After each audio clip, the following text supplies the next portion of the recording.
इससे पहले वाली वीडियो में हमने महमूद ऑफ गज़नी के बारे में पढ़ा और मुइज़ुद्दीन मोहम्मद, जिसको सब मोहम्मद घोरी बुलाने लग गए थे ना। उससे हमने उससे पढ़ा कि मोहम्मद घोरी ने जो महमूद ऑफ गज़नी के मरने के बाद उसने घोर को इंडिपेंडेंट बनाया और जो उसके भी टेरिटरीज थे उसको भी एनेक्स कर लिया।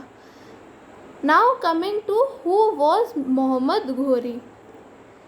Muhammad Ghori was an ambitious ruler of Ghor, decided to attack India not only for the wealth but also for establishing an empire in India. अब महमूद ऑफ गज़नी सिर्फ इन्वेड करने आता था इंडिया, सिर्फ उसके पैसे के लिए आता था, बट मोहम्मद घोरी सिर्फ पैसे के लिए नहीं आता था, अब उसको अपना एम्पायर भी इस्टेब्लिश करना था इंडिया में। इन 1117 Muhammad Ghori attacked and conquered Multan. In 1178, he received a temporary setback as he was defeated by the ruler of Gujarat. Soon he realized that Punjab could be a good base for further conquest. अब he was defeated by the ruler of Gujarat.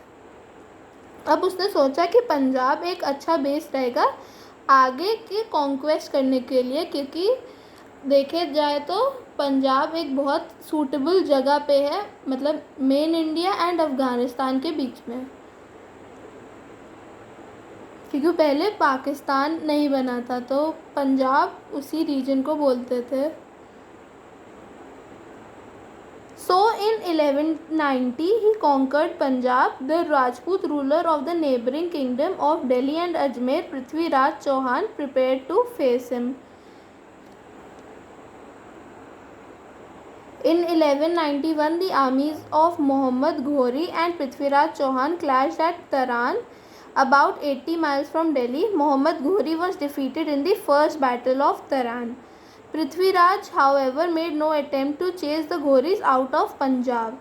Muhammad Ghori wanted to defeat Prithviraj anyhow. Thus, he once again collected his men and raised an army. The two armies met once again in 1192. This time Muhammad's army was better prepared. Prithviraj appealed to the neighboring kings for help. Some Rajput rulers came to his help. The most powerful Rajput, however, stayed away. Prithviraj was defeated and captured. अब पहली battle में तो पृथ्वीराज चौहान जीत गया था in the first battle of Tarain, but in the second battle of Tarain Prithviraj हार गया था क्योंकि राजपूत रूलर्स ने भी हेल्प बिल्कुल नहीं करी थी, ओनली द लेस पावरफुल वालों ने करी थी।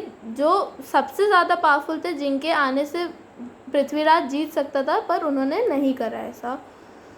Now Muhammad Ghori did not stop at this. In 1194 he defeated Raja Jayachandra in the battle of Chandwar. Thereafter he overran the entire Ganga Yamuna Doab. He left his trusted generals in charge of the land he had conquered and returned to his homeland. अब ये battles लड़ने के बाद वो उसने अपना पूरा गंगा यमुना डोआब के ऊपर अपना वो जमा लिया था एम्पायर, और वो अपने ट्रस्टेड जनरल्स को इंचार्ज में छोड़ के वो अपने वापस चला गया था होमलैंड अफ़गानिस्तान, घोर। Now the try portal struggle. Try का मतलब होता है तीन और पार्टल का मतलब होता है डिवाइडेड इनटू पार्ट्स, मतलब द ट्राई पार्टल स्ट्रगल मतलब तीन हिस्सों में बटी हुई struggle.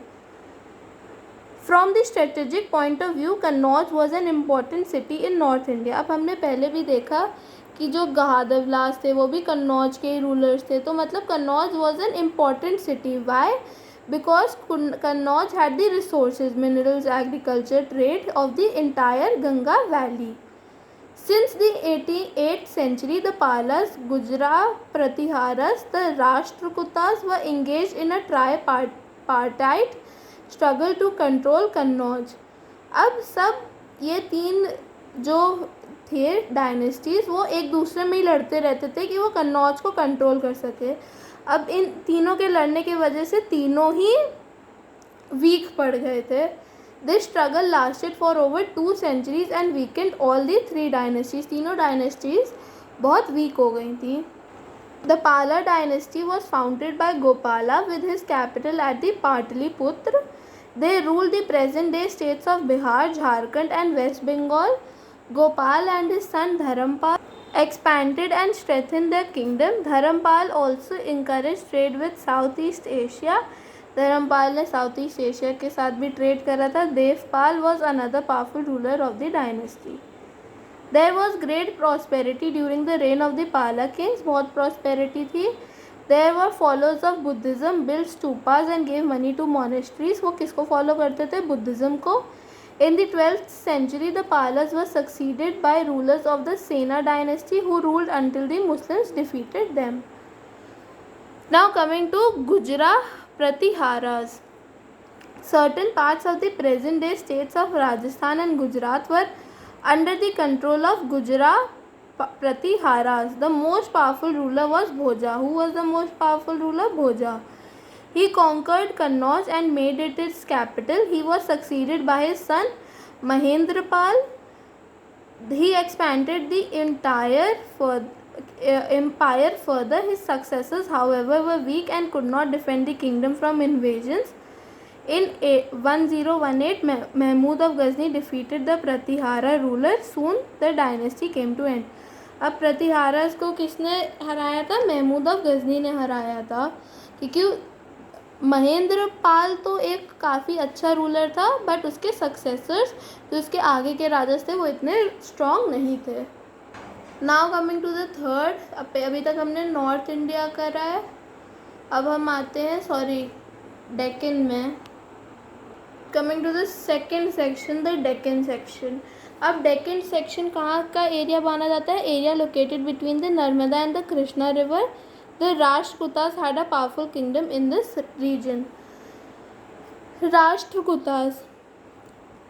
Danti Durga laid the foundation of the Rashtrakuta dynasty in AD 753 after defeating the Chalukyas of Badami. He and his successor Krishna I consolidated the Rashtrakuta rule in the reign of the present-day Maharashtra. Malkhed near modern Sholapur in Maharashtra was the capital city. Sholapur was the capital city. The Rashtrakutas fought against the Palas and the Gujarat Pratiharas in the north. Towards the south, they clashed with the Pallavas, the Pandyas and the Cholas. Continuous wars weakened the Rashtrakutas considerably. अब वो north से भी लड़ रहे थे, south से भी लड़ रहे थे, इसलिए उनका जो एम्पायर था वो वीक पड़ गया. They were finally overthrown in the 10th century. In 10th century में वो overthrow भी कर दिए गए थे.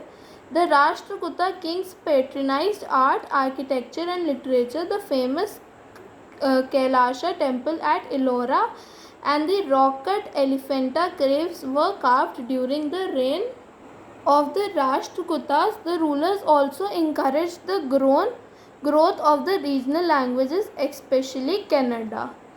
वो कौन सी उसको करते थे लैंग्वेज को? कन्नड़ा को. Now we will do till here only. Please do the worksheet and make points and do the answers on your own, only with the help of video and my corrections and your book. That's it.